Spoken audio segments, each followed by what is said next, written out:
வாங்க ஒரு ரீகால் கொடுத்துடலாம். ஸ்வராகா அ ஆ இ ஈ உ ஊ ரு ரு லிரு ஏ ஐ ஓ ஔ. ஹ்ரஸ்வங்கள் அ இ உ ரு லிரு. தீர்க்கங்கள் ஆ இ உ ரு ஏ ஐ ஓ ஔ. அனுஸ்வாரம் அம். விசர்க்கம் அஹ.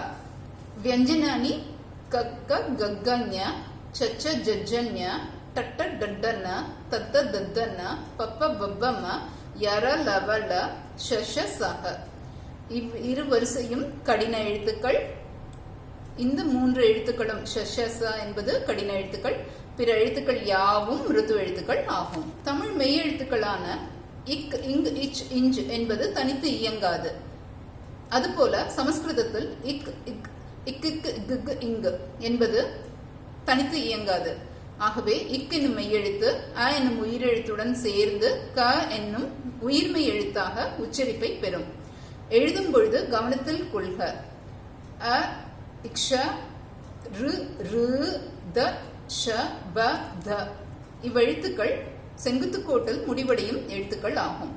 இவ்வெழுத்துக்களை எழுதும் பொழுது அ என்னும் எழுத்தை எழுதி முழுமையாக கோட்டினை மேலே இடாமல் செங்குத்து கோட்டின் மேல் மட்டும் சிறு கோடு இடப்பட வேண்டும். அ இக்ஷ ரு ரு த ஷ ப த இவ்வெழுத்துக்கள் எழுதும் பொழுது இவ்வண்ணமே எழுத வேண்டும். கீழே உள்ளது போல் எழுத கூடாது.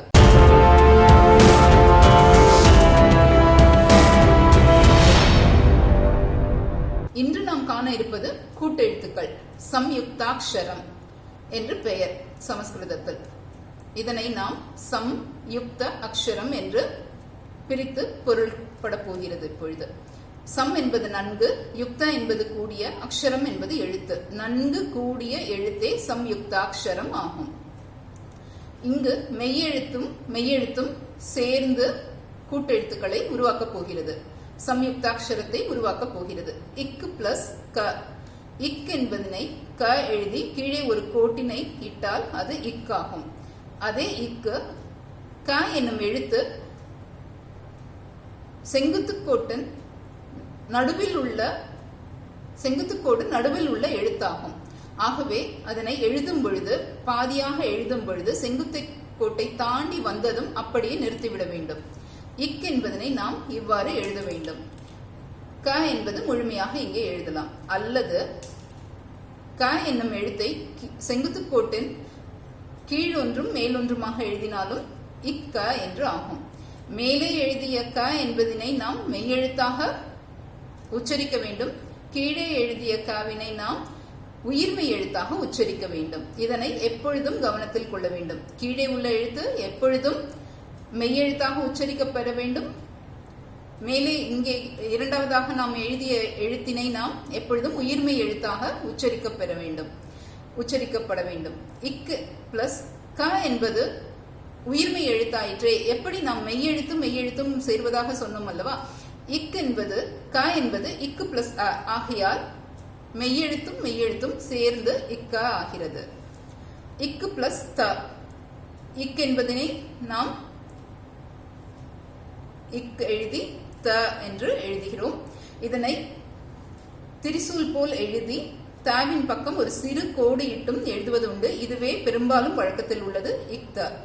கவனத்தில் கொண்டு எழுத பழகுங்கள். இக் பிளஸ் ம, இக் ம. இதில் எந்தவித மாற்றமும் கிடையாது. அதே போல்தான் இக் ம. இக்கு பிளஸ் ய, இக்ய. இதிலும் எவ்வித மாற்றமும் கிடையாது. இக்கு பிளஸ் வ, இக் வ. இக்கு பிளஸ் ஷ, இக்ஷ. இக்கு பிளஸ் ஷ, இக்ஷ என்று புது எழுத்தாக இங்கு பிறக்கிறது. இக்கு பிளஸ் ஷ, இக்ஷ. இக்கு பிளஸ் ச, இக்ஸ. இதுவும் இந்த இக்கும் செங்குத்துக்கோட்டில் முடிவடையும் சொல். இக்கு பிளஸ் ய, அந்த செங்குத்துக்கோட்டினை விடுத்து நாம் எழுத வேண்டும். இக்கு பிளஸ் ய, இக்ய. ய என்பது முழுமையாக எழுதப்பெறுகிறது. இக்கு பிளஸ் க. இதனும் செங்குத்துக்கோட்டின் முடிவடையும் சொல். ஆகவே செங்குத்துக்கோட்டினை விடுத்து இக்காக இங்கே எழுதப்பெறுகிறது. இந்த க அப்படியே முழுமையாக இங்கே எழுதப்பெறுகிறது. இக்க. இக்கு பிளஸ் த, இக்த. இக் பிளஸ் ப இக்ப, இக் பிளஸ் ப இக்ப, இக் பிளஸ் ம இக்ம, இக் பிளஸ் ய இக்ய. இக் பிளஸ் ர, இந்த மெய்யெழுத்தின் பின்னால் ர என்னும் எழுத்து இணையும் பொழுது அந்த எழுத்து முழுமையாக எழுதப்பெற்று, அதாவது கீழுள்ள புள்ளி அல்லாமல் அப்படியே இங்கே எழுதப்பெற்று இந்த ர என்பதற்கு ஒரு கோட்டினை நாம் இழுப்போம். அந்த செங்குத்து கோட்டில் ஒரு கோட்டினை நாம் இழுப்போம். அதுவே இக்ர. இங்கு புதுவித மாற்றம் நிகழ்கிறது, கவனத்தில் கொண்டு பார்க்கவும். இக் பிளஸ் ல இக்ல, செங்குத்து கோட்டினை விடுத்து இக் பிளஸ் ல இக்ல. இக் பிளஸ் க இக்க, இக் பிளஸ் ஜ இக்ஜ, இக் பிளஸ் ஜ இக்ஜ, இக் பிளஸ் த இக்த. இதுவும் செங்குத்து கோட்டில் முடிவடையும் சொல். ஆகவே செங்குத்து கோட்டினை விடுத்து இங்கே இக் என்பது எழுதப்பெற்று ந என்பது இங்கு முழுமையாக அதனுடன் பொருத்தப்படுகிறது. இக்கு பிளஸ் ந இக்ன, இக்ன. இங்கும் எழுத்து மாற்றத்தினை கவனத்தில் கொண்டு பார்க்கவும். இங்கு பிளஸ் க, இங்கு என்பது செங்குத்து கோட்டில் முடிவடையாத சொல். ஆகவே இந்த கீழே உள்ள கோடு இல்லாமல் இந்த இங்கு என்பது இங்கே எழுதப்பெற்று அந்த எஸ் போன்ற வடிவம் இருக்கும் இந்த இடத்தில் க என்பது அங்கே முழுமையாக எழுதப்பெறுகிறது. இந்த மேலே உள்ள கோடு அல்லாமல் இங்க என்று ஆகிறது. இங்கு பிளஸ் க இங்க, இங்கு பிளஸ் க இங்க, இங்கு பிளஸ் க இங்க. இச் பிளஸ் ச, இச் என்பதும் செங்குத்து கோட்டில் முடிவடையும் சொல். ஆகவே செங்குத்து கோட்டினை விடுத்து இங்கே இச் என்பது அங்கே எழுதப்பெற்று பாதியாக அந்த செங்குத்து கோடு அல்லாமல் அதனை விடுத்து அது இங்கே எழுதப்பெற்று இந்த ச என்பது அதில் முழுமையாக பொருத்தப்படுகிறது. இச்ச, இச் பிளஸ் ஜ இச்ச, இச் பிளஸ் ஞ இஜ்ஞ.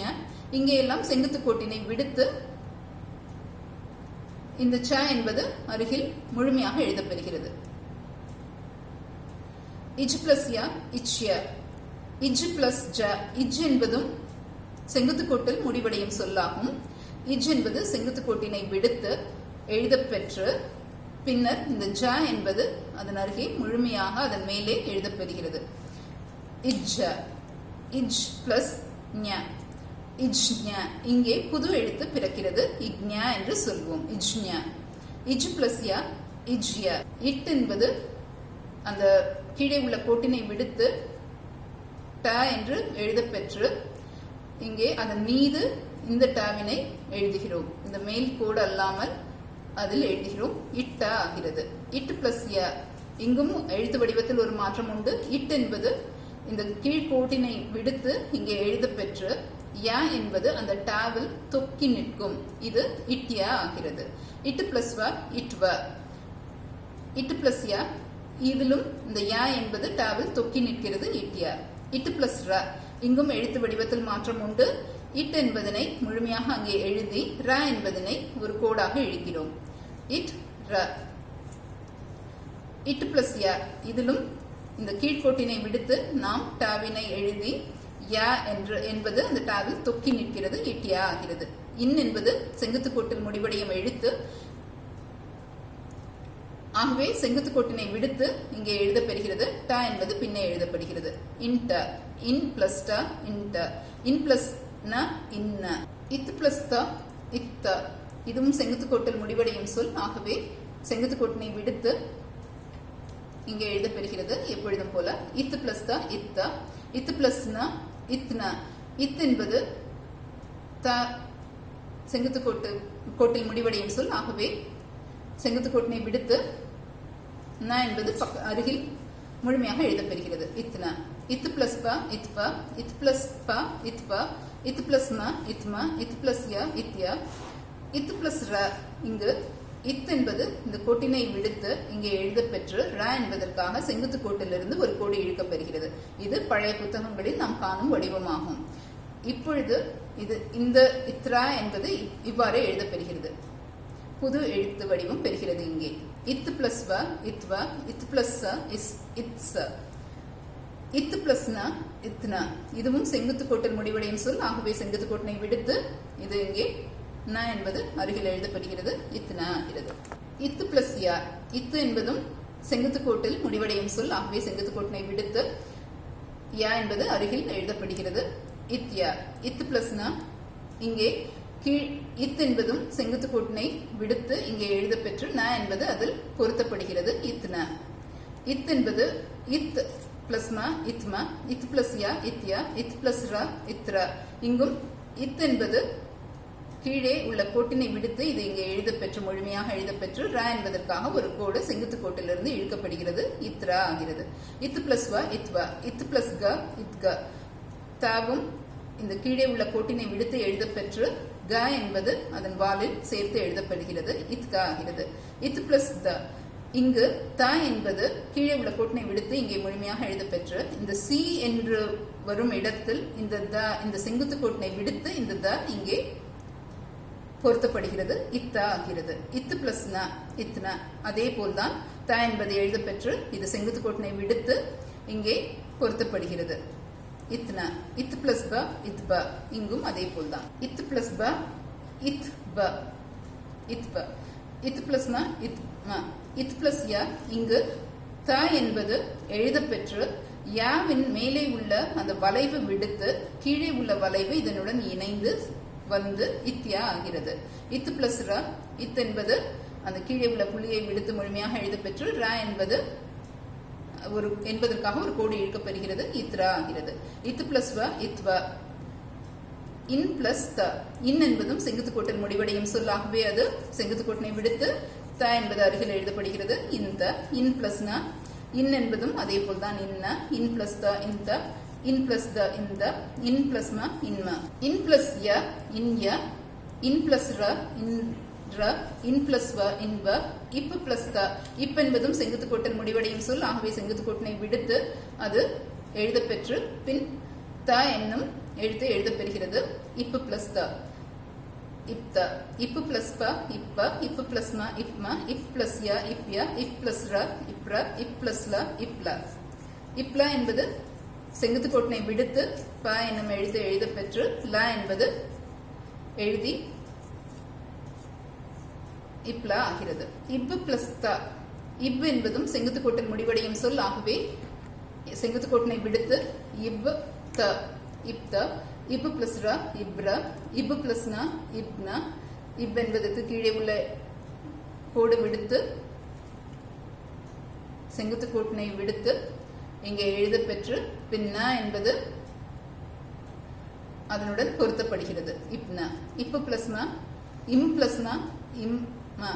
இம் பிளஸ் ப இம்ப. இம் பிளஸ் ப இம்ப. இம் பிளஸ் ய இம்ய. இம் பிளஸ் ர இம்ர. இம் பிளஸ் ல இம்ல. இர் பிளஸ் க. எப்பொழுதும் இதுவரைக்கும் நம்ம பார்த்தது ர என்பது மெய்யெழுத்திற்கு பின்னே வந்து இணைந்தது. இப்பொழுது ர என்பது மெய்யெழுத்தாக வந்து உயிர்மெய் எழுத்துடன் இணைகிறது. எப்பொழுதும் ர என்பது மெய்யெழுத்தாக வரும் பொழுது அது கொக்கி வடிவத்தை பெறும். இக்கு பிளஸ் அ. மெய்யும் மெய்யும் இணைகிறது. இங்கே இர் என்பது மெய்யாக வரும் பொழுது எப்பொழுதும் மேலே கொக்கி வடிவத்தை பெறும். க என்னும் எழுத்து எழுதப்பெற்று மேலே ஒரு கொக்கி இட்டால் அது இர்க என்று உச்சரிக்கப்பட வேண்டும். எப்பொழுதும் கீழே நாம் முதலில் உச்சரிக்கும் எழுத்து மெய்யெழுத்தாகவும் பின்னர் நாம் உச்சரிக்கும் எழுத்து உயிர்மெய் எழுத்தாகவும் உச்சரிக்கப்பட வேண்டும். இதனை எப்பொழுதும் கவனத்தில் கொள்ள வேண்டும். இரு கூட்டெழுத்துக்கள் மெய்யெழுத்துக்கள் இணைந்து கூட்டெழுத்தாக வரும் பொழுது இர்க. இர் பிளஸ் ப இருப்ப. இர் பிளஸ் ம இரும. இர் பிளஸ் ஹ இருஹ. இல் பிளஸ் க இல்க. இல் பிளஸ் ப இல்ப. இல் பிளஸ் ய இல்ய. இல் பிளஸ் ல இல்ல. இல் பிளஸ் வ இல்வ. இவ் பிளஸ் ர இவ்ர. மெய்யெழுத்தின் பின்னால் ர என்னும் எழுத்து வரும்பொழுது இது கீழே உள்ள கோட்டினை விடுத்து வ என்று முழுமையாக எழுதப்பெற்று ர என்பதற்காக செங்குத்து கோட்டிலிருந்து ஒரு கோடு இழுக்கப் பெறுகிறது. இவ்ர ஆகிறது. முன்னே வரும்பொழுது ஒரு கொக்கியாக மாறி இர்க ஆகும். இங்கே இவ்ர ஆகும். இவ்வினை உச்சரித்து நாம் ராவினை உச்சரிக்க வேண்டும். இஷ் பிளஸ் ந. இங்கும் எழுத்து வடிவத்தில் மாற்றம் இருக்கிறது. இஷ் என்பது ஒரு எல்லினை ஆங்கில எல்லினை சிறிதாக எழுதியது போல் இருக்கும். ந என்பது அங்கே முழுமையாக இடம்பெறுகிறது. இச்ன. இஷ் பிளஸ் ந இஷ்ம. இச் பிளஸ் ய இச்ய. இச் பிளஸ் ர இஷ்ர. இஷ்ர என்பது இந்த வடிவத்தினை எழுதி ர என்பதை நாம் செங்குத்து கோட்டிலிருந்து இழுக்கும் பொழுது பிறக்கும் புது எழுத்தாகும். இச்ர, இச் பிளஸ் ல, இச்ல, இச் பிளஸ் வ, இச்வ. இஷ் என்பதும் செங்குத்து கோட்டில் முடிவடையும் சொல். ஆகவே செங்குத்து கோட்டினை விடுத்து இங்கே இடம்பெறுகிறது. இஷ் பிளஸ் க, இஷ்க, இஷ் பிளஸ் ந, இஷ்ன, இஷ் பிளஸ் ப, இஷ்ப, இஷ் பிளஸ் ம, இஷ்ம. இந்த ஷாவினை நாம் தாளவ்ய ஷ என்று அழைப்போம். இந்த ஷாவினை நாம் ஷண்முக ஷ என்று அழைப்போம். இஸ் பிளஸ் க, இதுவும் செங்குத்து கோட்டில் முடிவடையும் சொல். ஆகவே செங்குத்து கோட்டினை விடுத்து இங்கே இடம்பெறுகிறது. இஸ் பிளஸ் க, இஸ்க, இஸ் பிளஸ் க, இஸ்க, இஸ் பிளஸ் த, இஸ்த, இஸ் பிளஸ் த, இஸ்த, இஸ் பிளஸ் ந, இஸ்ன, இஸ் பிளஸ் ம, இஸ்ம, இஸ் பிளஸ் ய, இஸ்ய, இஸ் பிளஸ் ர, இஸ்ர, இஸ் பிளஸ் வ, இஸ்வ. ஹிக் பிளஸ் ந, ஹிக்ன. இங்கு எழுத்து வடிவத்தை கூர்ந்து கவனித்து நாம் உச்சரிக்க வேண்டும். இஹ் என்பது கீழே உள்ள கோட்டினை விடுத்து ஹ என்பது இங்கே எழுதப்பெற்று இந்த சி எழுதுவதற்கு முன் அந்த வளைவில் ந என்னும் எழுத்தினை எழுதி சியை முழுமையாக அந்த நாவையும் சேர்த்து கவர் செய்ய வேண்டும். இஹ் ந என்று ஆகிறது. இஹ் பிளஸ் ம, இஹ்ம, இஹ் பிளஸ் ய, இஹ்ய. கூட்டு எழுத்துக்களை கவனமாக அறிந்தால் பயமின்றி வார்த்தைகளில் பயணிக்கலாம். வாருங்கள், மீண்டும் சமஸ்கிருதத்துடன் சந்திப்போம்.